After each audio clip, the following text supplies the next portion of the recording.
My name is Rebecca DeWitt, 31 years old, and I never thought the man I loved would take everything from me and smile while he did it. The day I told him I'd been fired, he looked me in the eye and said I was nothing without him. That's when I decided, if he wanted to see me broken, I'd make sure he watched his own world burn first. The steam from my coffee curled into the cold air like smoke from a pistol, slow and deliberate. My hands were steady, but my pulse was a war drum in my chest.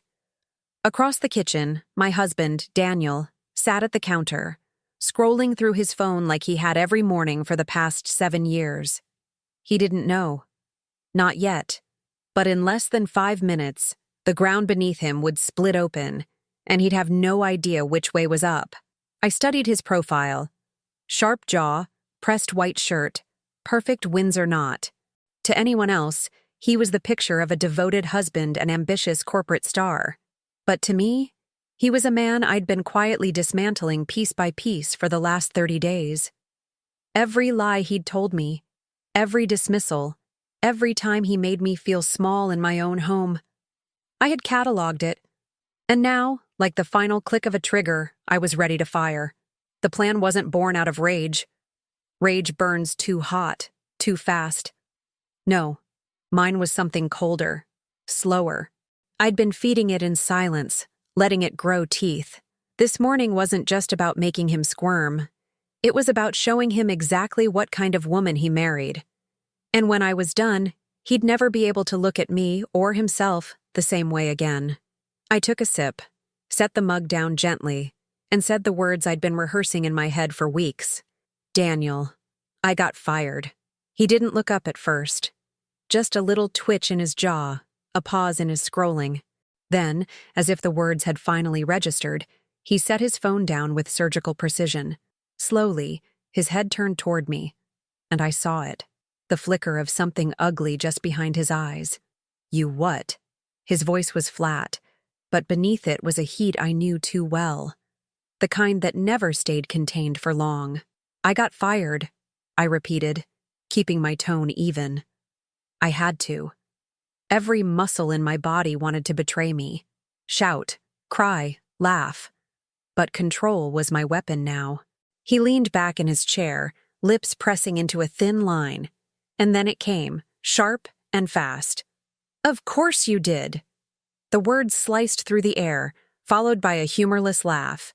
You've always thought you were better than everyone else. You walk into every job like you own the place, and now look at you. He gestured toward me like I was some pathetic exhibit in a museum. No paycheck, no leverage, nothing. I let the silence stretch between us, long enough for his cruelty to echo in his own ears. I could see him growing taller in his chair, feeding on the idea that I was powerless. That was the thing about Daniel. He didn't just want to win, he wanted to watch the other person lose. Inside, I was still. Because what he didn't know was that my firing was nothing more than bait. And like the arrogant man he was, he'd taken it without hesitation. I'd learned long ago that Daniel's greatest weakness wasn't money or even power. It was his belief that he was smarter than everyone else, especially me.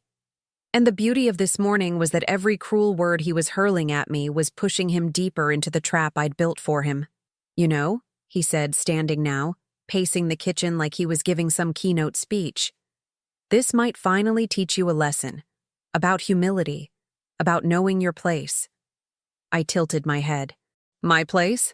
He smirked, like a teacher who thought his student had finally caught on. Yeah, your place, beside me, supporting me, not out there pretending you can play in the big leagues. His voice was louder now, the mask slipping. He wanted me small, dependent, desperate, but that wasn't what this morning was about. This morning was about making him believe he'd won, just long enough for me to take everything that mattered to him. I crossed my arms and leaned against the counter. Interesting, I said softly, because I thought my place was beside someone who respected me. That got him. Just a flicker, but I saw it. A flash of irritation, maybe even fear, buried under the arrogance. He recovered quickly, chuckling like I was a child throwing a tantrum. Respect is earned, Rebecca. And right now, you've got nothing worth respecting. He didn't know I'd spent the last month collecting the kind of nothing that could ruin him in ways he couldn't even imagine. He didn't know that every email, every bank transfer, every whispered conversation he thought I'd never hear had been carefully documented, archived, and set into motion. And most importantly, he didn't know that the first domino was about to fall. I watched him pour himself another coffee, humming under his breath like the conversation was already over. In his mind, I was defeated. In mine, I was counting down the seconds. 5. I could hear the faint vibration of my phone in the other room, right on schedule. 4.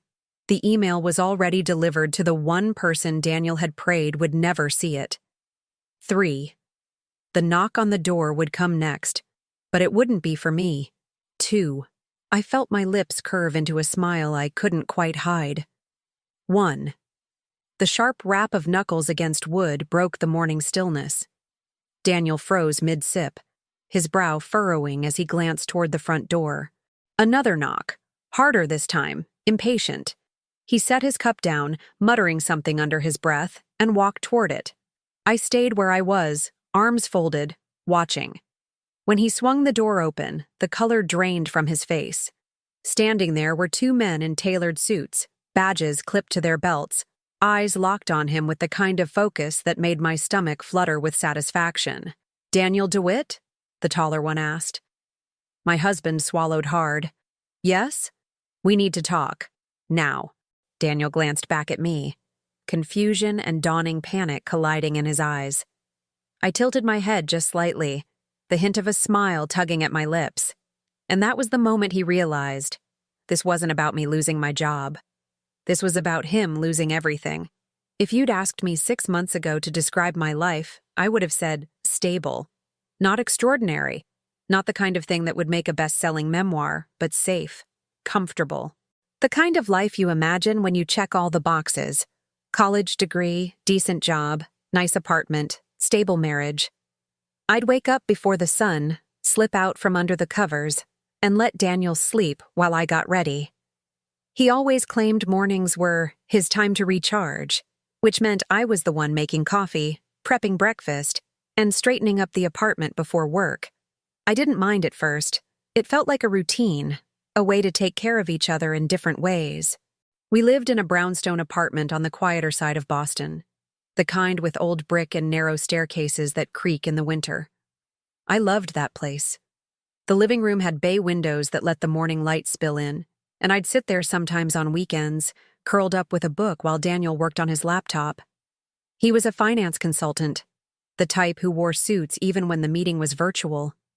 Every decision in his life was deliberate, calculated.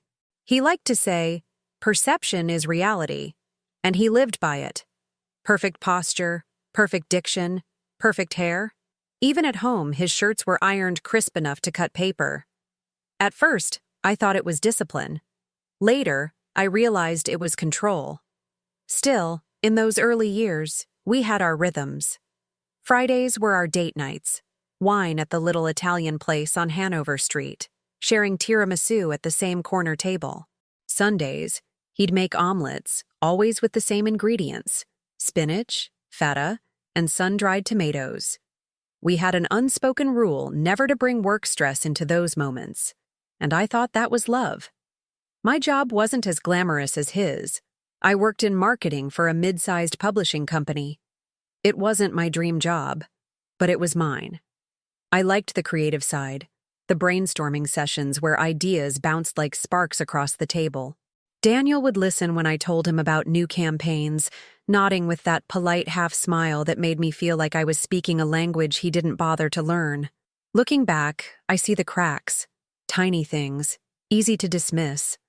Like the way he'd correct me at dinner parties, always with a chuckle, always just to clarify. Or how he never used the word "we" when talking about our plans. Only I or me. But the real foreshadowing was in the subtle recalibration of our life together. Daniel had this way of making his preferences sound like joint decisions. One minute we were planning a trip to Spain, the next it had become impractical right now.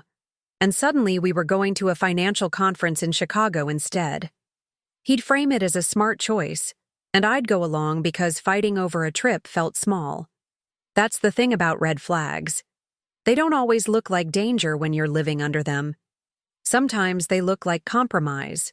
One night, about 3 months before everything unraveled, we were having dinner at home. I'd made roasted salmon, asparagus, and a lemon risotto I was proud of.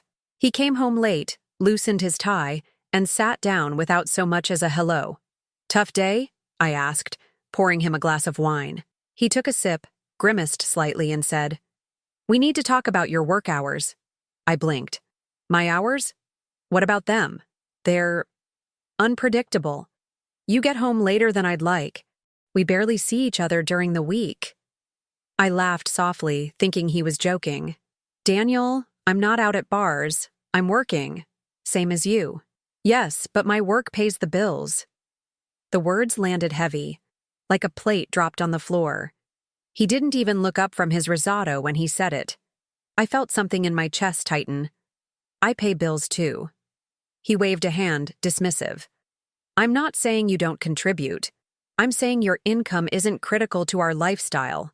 Mine is." I didn't argue that night. I just chewed in silence, tasting nothing, and told myself he was stressed.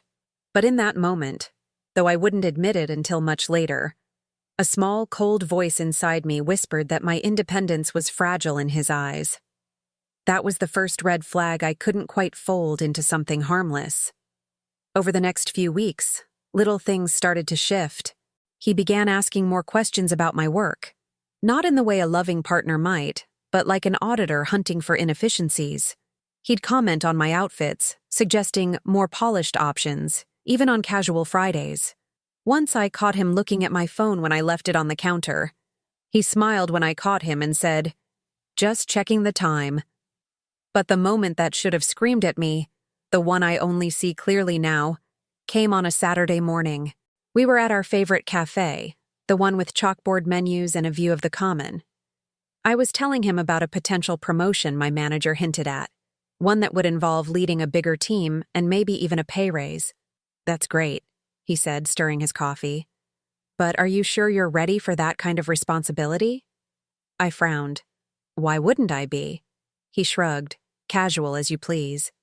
"It's just, I've noticed you get overwhelmed sometimes. I wouldn't want you to take on more than you can handle." It was wrapped in concern, but underneath, it was a seed, a doubt planted in the open. And he knew exactly what he was doing. At the time, I brushed it off, laughing like he was overthinking. But now I know. That was the start of the end. It happened on a Tuesday. Not a holiday, not an anniversary. Just an ordinary Tuesday that started like every other one had for years. Daniel left for work before me, kissing my cheek absent-mindedly as he grabbed his briefcase. I remember the smell of his cologne lingering in the kitchen after the door closed. That expensive cedar and citrus blend he swore was subtle. By 11 a.m., my phone rang. It was my manager, Claire, asking me to step into her office. She looked wrong, not angry, not annoyed, just closed off. I sat across from her, and she folded her hands. "Rebecca, this isn't easy to say, but corporate has decided to let you go. Effective immediately." It took a moment for the words to register. I thought she meant my current project, not my entire job. "Wait. What? Why?" She exhaled, like she'd been holding it in. "They've cited budget constraints, but between you and me, I think there's more to it. HR received concerns about your ability to handle leadership responsibilities." My stomach dropped. Those words. Ability to handle responsibilities. It was exactly what Daniel had said at the cafe weeks ago. Almost verbatim. I tried to keep my voice calm. "Who raised those concerns?" Her eyes flickered. "I can't say, but..." She hesitated, lowering her voice. "It came from outside the company. Someone influential. Someone whose opinion carries weight with our executives." My blood went cold. There was only one person in my life who fit that description. One who loved networking, had powerful clients, and prided himself on being a trusted voice in business circles. Daniel. I drove home in a haze, replaying every conversation we'd had in the past month, his sudden interest in my work, the comments about my schedule, my wardrobe, the suggestion that I couldn't handle more responsibility. None of it had been casual. It had been groundwork, laying the foundation for exactly what happened this morning. By the time I reached our apartment, my shock was wearing off, replaced by a slow-burning rage that made my hands shake. I dropped my bag on the couch and sat in silence, staring out the bay window. When Daniel walked in that evening, I didn't say anything. Not at first. I watched him loosen his tie, hang his jacket, pour himself a drink.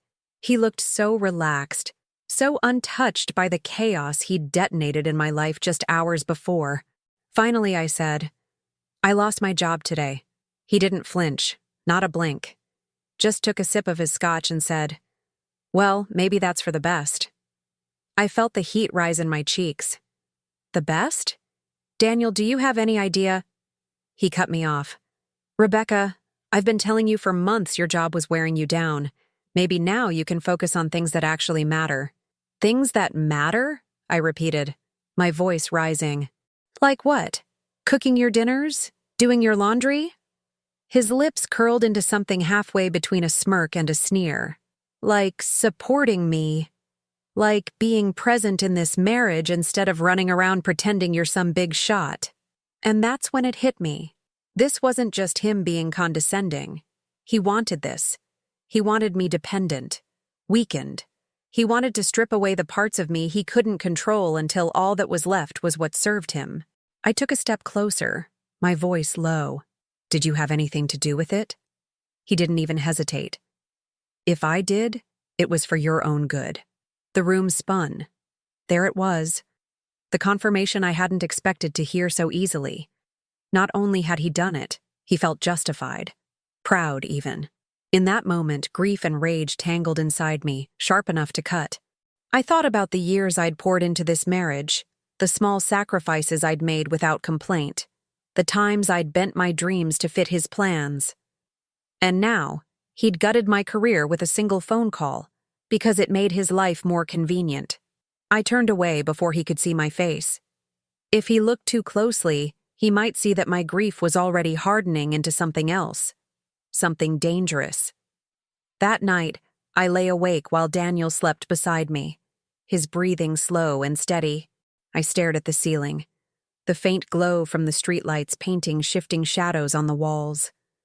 My mind replayed the conversation with Claire, his smug confession, the way he'd brushed off the destruction he'd caused. This wasn't an accident. It wasn't even a moment of weakness. It was calculated, planned, executed with the precision of someone who thought they were untouchable. And that was his mistake. Because the second he decided my independence was a threat, he turned me into something he couldn't control.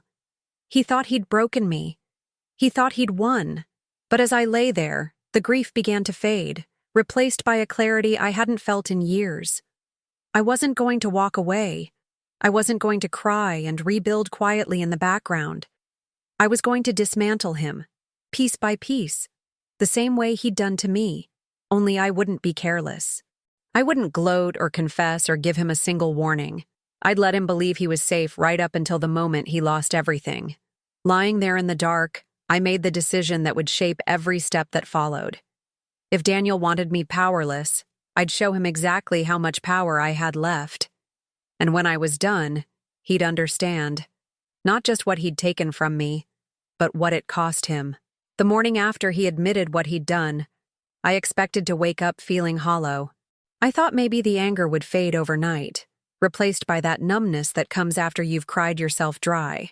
But when I opened my eyes, there was no numbness, just clarity. Daniel was already in the kitchen, humming to himself as he buttered toast.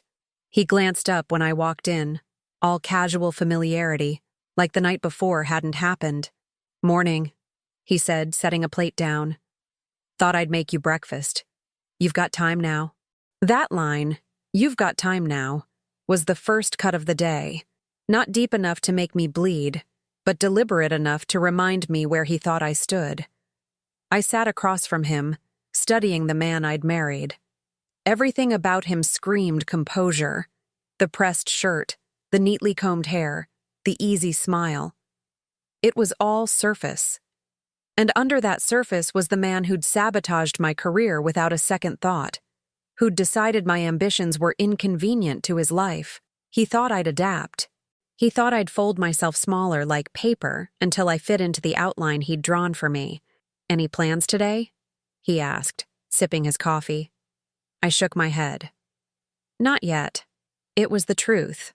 I didn't have plans for the day, but for the weeks ahead, that was a different story. Because while Daniel believed he'd reduced me to nothing, I was already sifting through the pieces he'd broken, looking for the sharpest edges. I spent that day in quiet observation, watching him, listening, taking note of the calls he made, the names he mentioned, the subtle shifts in his tone when he spoke to different people.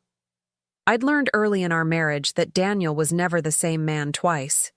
He was a chameleon, charming for clients, condescending for colleagues, dismissive for me. But I also knew that charm was his armor, and armor has weak points. Around noon, he got a call from someone named Victor. I wasn't close enough to catch every word, but I caught enough.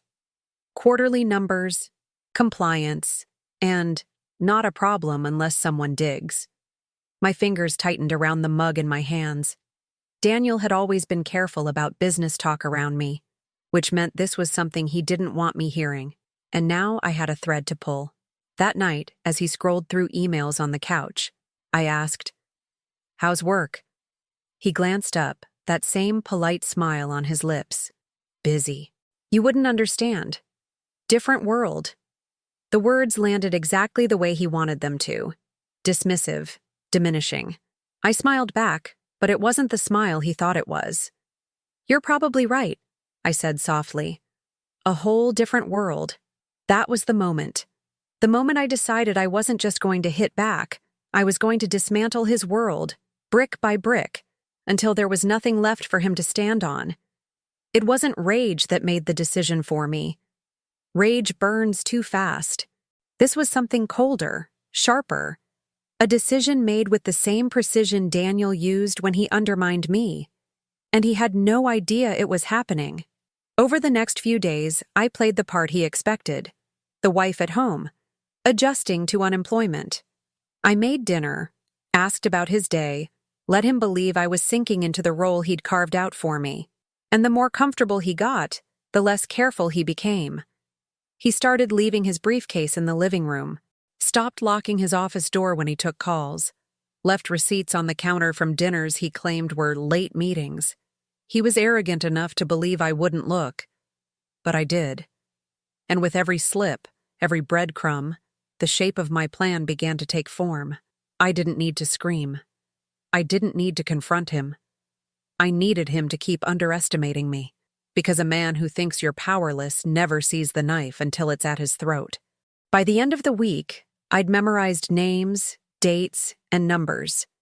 I knew which clients he was juggling, which ones were unhappy, and which ones could turn into a problem with the right push. I knew the nights he wasn't where he claimed to be. And I knew exactly who could make his life unravel with a single phone call. One night, as he slept beside me, I lay there in the dark, eyes open, heartbeat steady. I thought about all the little humiliations, the cutting remarks, the way he'd smiled when he told me my job didn't matter. He'd wanted me small. He'd wanted me dependent. But what he didn't understand, what he couldn't understand, was that the moment he took everything from me, he gave me the one thing he could never take back: purpose. I turned my head toward him, watching the steady rise and fall of his chest. My lips curled into the faintest smile. Because Daniel DeWitt had no idea that by destroying my life, he'd just signed the blueprint for his own. And I'd already started drawing the first lines. The first rule of revenge is patience. You don't act the moment you're wronged. That's how amateurs get sloppy. You wait, you listen, you watch. For the first 2 weeks after Daniel sabotaged my career, I became a shadow in my own home. Not invisible, no, that would have tipped him off. I stayed visible enough to keep him comfortable, but not so much that he'd notice the pattern of my movements. I was learning his schedule in forensic detail. When he left, when he came home, how long his showers lasted, what time his first call of the day usually started. That was how I discovered his 10:15 a.m. window. Every Tuesday and Thursday, he took a call from a man named Victor. Same time, every time. The conversation was always brief, under 10 minutes. And afterward, Daniel would send 2 or 3 rapid emails from his laptop before locking the screen and heading to the office. That was my opening. One Thursday morning, as soon as the apartment door clicked shut behind him, I crossed to his desk. His password wasn't hard to guess. Daniel's ego made him predictable. The initials of his company, followed by the year he'd been promoted to senior consultant. He thought no one could guess it. He forgot he was married to someone who knew the exact date because she'd thrown him a surprise party for it. I kept my search quick. A few folders, some emails. Enough to see the edges of something shady. Spreadsheets that didn't match up with the numbers I'd overheard him bragging about to clients. Invoices that looked wrong. Inflated. I took pictures with my phone, keeping my breathing slow. I wasn't sure yet exactly what I had, but I knew one thing. Whatever Daniel was doing with Victor, it wasn't legal. The trick was gathering enough without tipping him off. And that meant sometimes walking away empty-handed when my instincts screamed to keep digging. Twice I almost got caught. Once when he came home earlier than expected because a lunch meeting was canceled. I'd been in his office, closing out of his laptop, and only just managed to slip into the kitchen with a glass of water before he walked in. Another time, I was scrolling through his phone while he showered when the water shut off 2 minutes earlier than usual. I slid the phone back onto the nightstand and was halfway to the closet, pretending to look for a sweater when he emerged. He never suspected a thing. He was too convinced of my supposed helplessness to imagine I could be a threat. That arrogance became my greatest weapon. By the 3rd week, I had a growing archive on my phone. Screenshots, photos of documents, even short audio clips of him taking certain calls when he thought I wasn't listening. I learned how to connect my phone to his office printer remotely, pulling copies of whatever he printed before he could pick them up. The more I gathered, the clearer the picture became. Daniel was funneling client funds into shell accounts. Some of those accounts were tied to his own name, others used proxies. And one of those proxies? Victor. But money was only part of the picture. There were other threads, nights when he was working late, but receipts proved he'd been at restaurants across town, always with the same woman. I didn't need to guess who she was. A quick search of her name in his emails told me she was a client's assistant, someone he was supposed to keep professional boundaries with. This was more than personal betrayal now. This was career-ending, reputation-shattering material. Still, I couldn't just hand it over. Not yet. A direct attack would make it obvious where it came from, and Daniel was the kind of man who'd fight back with everything he had. I needed the strike to be clean, irreversible. So I built a plan with layers. Layer 1, make his allies turn against him. That meant selectively leaking information to people who already disliked him, but in ways that wouldn't lead back to me. Anonymized tips to a compliance officer at his firm. A forwarded, misdelivered email to a senior partner who'd been passed over for a promotion in favor of Daniel. Layer 2, isolate him socially. His network was his lifeline, so I started planting seeds of doubt in subtle ways, liking certain social media posts from his rivals, letting accidental comments slip in conversations at events we attended together. Oh, I think Daniel's been stressed about a project. He's been on calls with Victor at all hours. It wasn't much, but gossip grows fast in the right environment. Layer 3, prepare the kill shot. This was the evidence no one could ignore, the full documentation of his financial misconduct, paired with proof of his infidelity, and tied directly to his professional contracts. Delivered to the right person at the right moment, it wouldn't just damage him, it would end him. Each step required timing. Each move had to look like coincidence. And every time I smiled at him over dinner, every time I laughed at one of his dry jokes, I felt a private satisfaction knowing I was playing a part in the greatest performance of my life. The stakes kept rising. The closer I got to having everything, the more I realized I was walking a razor's edge. If he caught me, it wouldn't just be a fight, it would be war. And Daniel was the kind of man who, if cornered, would burn the house down rather than lose. But I wasn't afraid of that anymore. Somewhere between the first screenshot and the last whispered lie, my fear had burned away completely. One night, after weeks of collecting, I sat alone in the living room with my laptop open. The folder on my desktop was labeled simply D. Inside, it was everything: the financial records, the emails, the receipts, the photos. The culmination of every careful step I'd taken since the day he'd destroyed my career. I scrolled through it one last time, my fingers brushing the trackpad like I was touching a loaded weapon. Every file was a bullet, every screenshot a blade. And as I sat there, the clock ticking past midnight, I realized something. The plan wasn't just ready. It was perfect. The morning I executed my plan, Boston was quiet under a pale winter sky. I stood at the bay window, coffee in hand, watching Daniel leave for work in his tailored charcoal suit. He looked untouchable, the confident stride, the subtle smile for the doorman, the air of a man who believed the world bent to him. He had no idea the ground was already opening beneath him. I waited until his car pulled away before moving. The night before, I'd queued everything: scheduled emails, timed deliveries, encrypted files already sitting in the inboxes of people who could do the most damage. My phone sat on the table beside me, vibrating once as the first wave went out.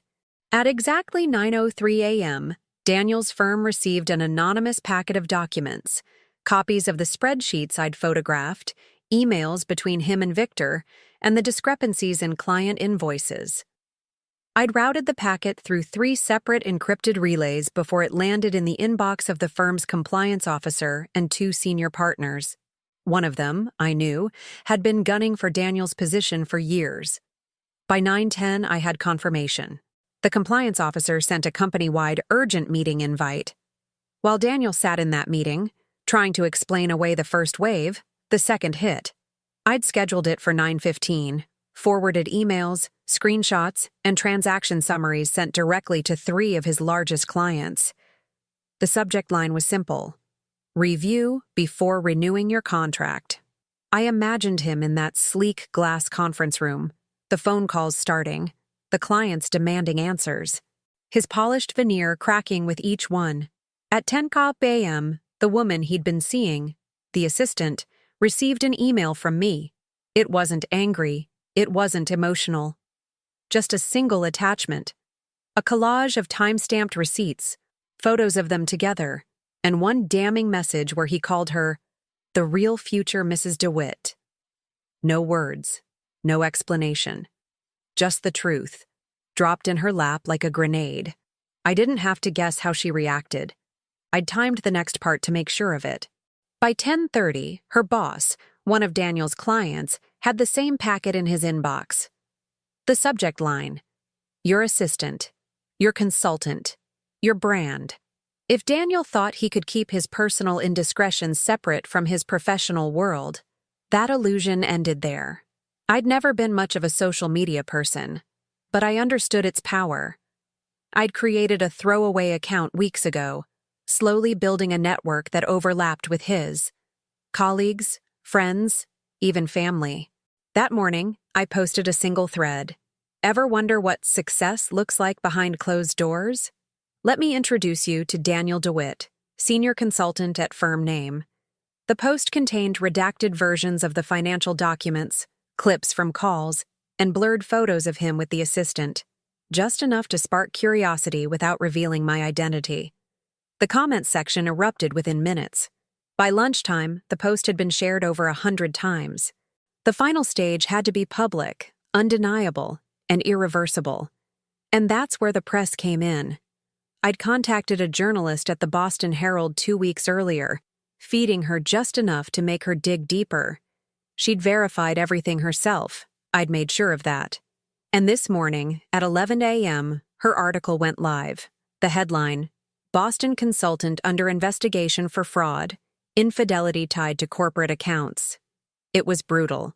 The article detailed the financial misconduct, the breach of client trust, and the personal scandal now swirling around him. Every word was backed with evidence. My evidence. By noon, Daniel's name was trending in Boston's business circles.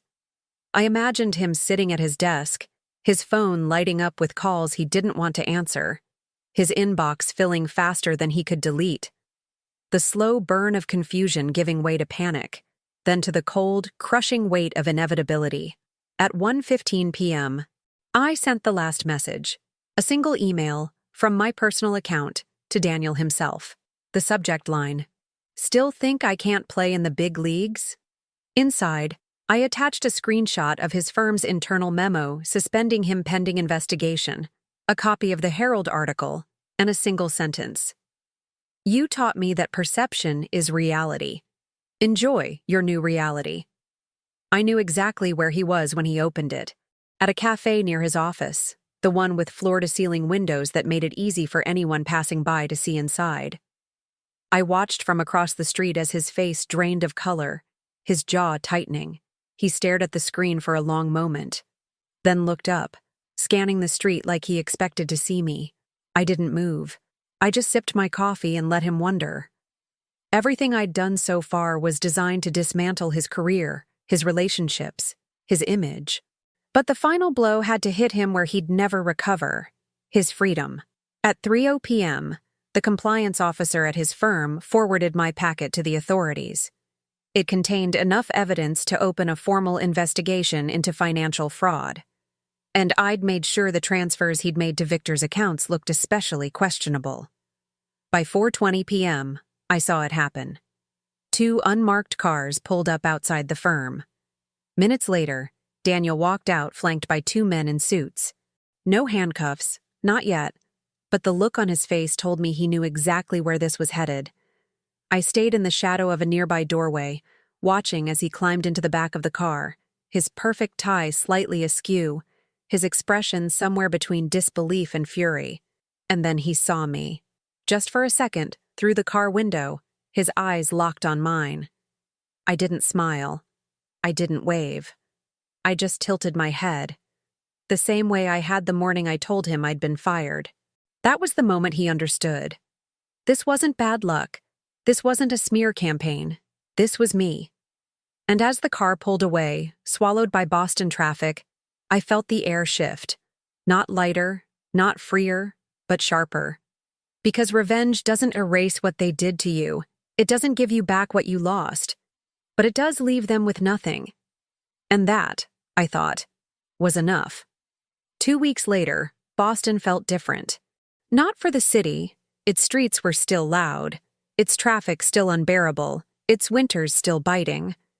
But for me, the name Daniel DeWitt was no longer spoken in the tone of admiration it once carried. Now it came with a lowered voice, a glance over the shoulder, or a knowing smirk. The Boston Herald article had spawned 3 follow-ups. The investigation into his firm's finances was ongoing, but the damage was already done. His suspension had turned into termination. Without the firm to shield him, his clients had fled. The assistant? Gone. She'd moved out of Boston entirely, her exit announced in a single terse LinkedIn update. The charges were still alleged in the legal sense, but the court of public opinion had already passed its verdict. The man who once told me my job didn't matter now couldn't get anyone to return his calls. I watched from a distance as the fallout spread. His gym membership was suspended for failure to pay dues. The car he loved so much, a leased Audi, was repossessed right in front of his building. His social circle, once a carefully curated network of people who could advance him, dissolved overnight. And every piece of it felt earned.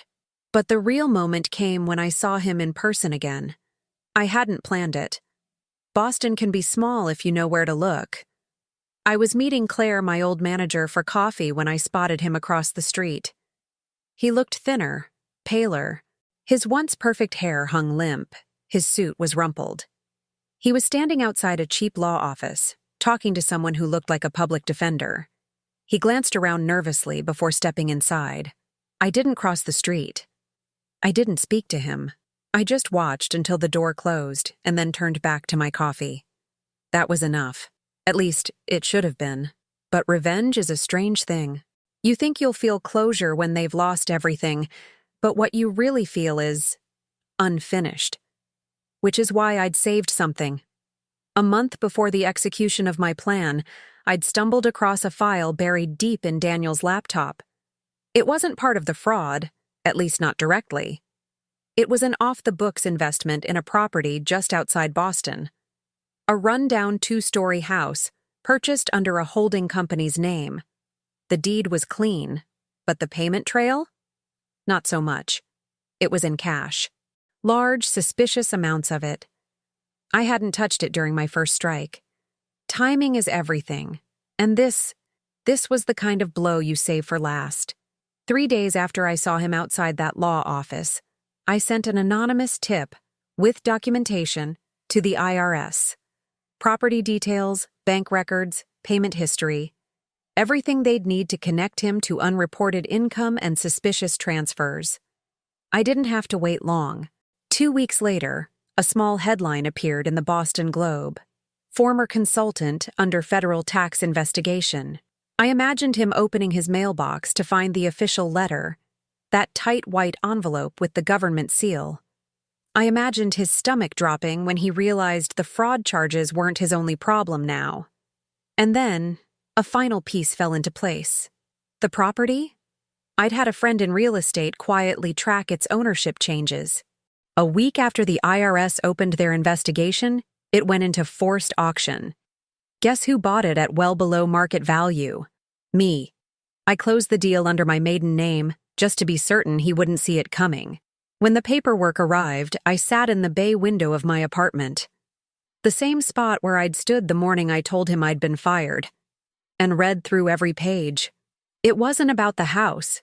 It wasn't about the value. It was about knowing that something he'd tried to hide, something he thought was his safety net, now belonged entirely to me. And here's the twist no one but me will ever fully appreciate. The night I got the keys, I drove out to see it. The place was empty, dust coating the hardwood floors, the air stale with disuse. I stood in the living room, picturing Daniel standing there months earlier, thinking he was untouchable. I walked through every room, my footsteps echoing in the silence. And then, in the corner of the upstairs bedroom, I carved 3 small words into the wall with my house key. I won here. No one else will ever see it. He'll never step foot inside again. But I'll know. And sometimes knowing is the sharpest blade of all. Thank you for staying with me through this story. If it struck a chord or made you think of your own experiences, I'd love to hear your thoughts in the comments below. Your stories matter here. And if you enjoyed this tale of justice served cold, make sure you hit that like button and subscribe so you don't miss what's coming next. Every click, every comment helps keep these stories alive. Until next time, stay sharp, stay strong, and remember, sometimes the best revenge is letting them watch you win.